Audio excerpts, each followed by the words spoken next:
Nobody warns you about the quiet ones, the warnings that look like nothing. The Jack Russell Terrier's name was Kodak, and he had been with the Hiroshi family for 3 years before Yuki stopped dismissing what he was doing. She was a high school principal. She thought this mattered. It would turn out that her professional knowledge was exactly what delayed her understanding. Hiroshi and Yuki had Emmy, who was 14 months and had recently learned to point at things as a method of requesting them. She pointed at Kodak constantly. He bore this with the patience of an animal who had already decided that Emmy was the most important thing in the building. The behavior started on a Tuesday. Nothing obvious. Kodak began positioning himself between Emmy and a specific area of the house. Not aggressively, not anxiously, simply with the calm, particular resolve of an animal executing a task that required no audience approval. He would stand there. He would wait. If Emmy moved toward the area, he moved with her. If she reached for something, he was already there. Yuki moved him the first time. He returned before she'd crossed the room.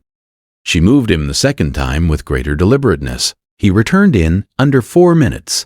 By the third day, she'd begun consulting her high school principal colleagues about canine resource guarding. The wrong question, arriving from the wrong framework, producing entirely wrong conclusions. Her expertise was the problem. She had a category for what she was observing.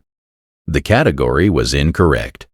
Hiroshi was less certain. He had no professional framework to apply, which meant he was watching what was actually happening instead of watching for confirmation of what he already thought was happening. He mentioned it to his brother. His brother said he'd heard of something like this. Hiroshi said he'd heard of it too. Neither of them said the thing out loud because it sounded like the kind of thing you didn't say until you had proof. On the 7th night, Yuki sat on the kitchen floor at 11 p.m. with her back against the refrigerator, watching Kodak maintain his position near the area he'd been attending to all week. She had a cup of coffee she wasn't drinking. She had her phone with a browser open to a veterinary behavior website she wasn't reading. She was watching the dog. He turned and looked at her once, directly. The kind of look that carries information. Then he turned back. 2 days later, the thing happened. The details are specific, which is why they matter. Kodak began a behavior he had never exhibited in 3 years.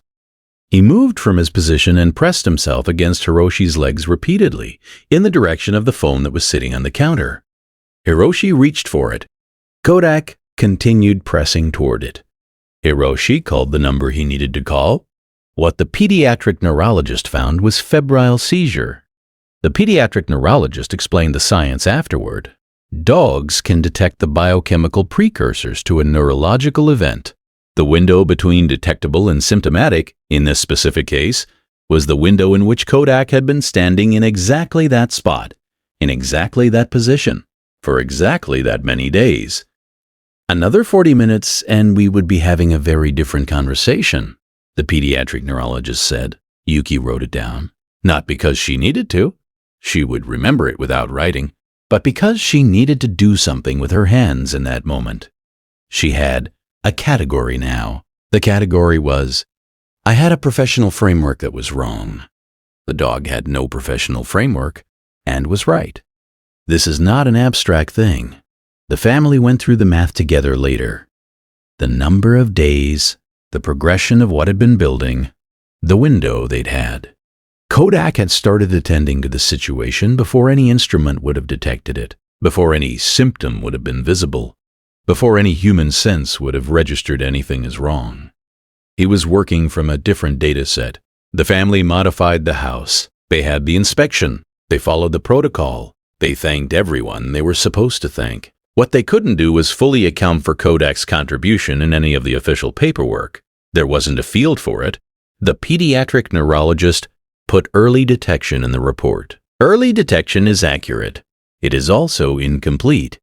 Yuki sits differently on the kitchen floor now, differently than she sat in the beginning of the story. Lower, more settled, with Kodak beside her instead of across the room from her. She had a dog who'd been paying attention to things she didn't have instruments to measure. She doesn't say she was wrong. She says she was working with incomplete data. Kodak has no opinion on the distinction. He is busy attending to Emmy, who is 14 months, and has recently learned that pointing at the dog works somewhat better than pointing at most other things. He is patient with her about it. He has always been patient. Has your dog ever done something that didn't make sense? Until suddenly it did? Tell us in the comments. Subscribe so the next story finds you before the noise does. The follow-up appointment confirmed what the dog had detected first. The notes in the file said, "Early intervention, excellent prognosis." The dog has never required a clinical record. He already has his own system of documentation, filed in behavior, maintained nightly, requiring no signature.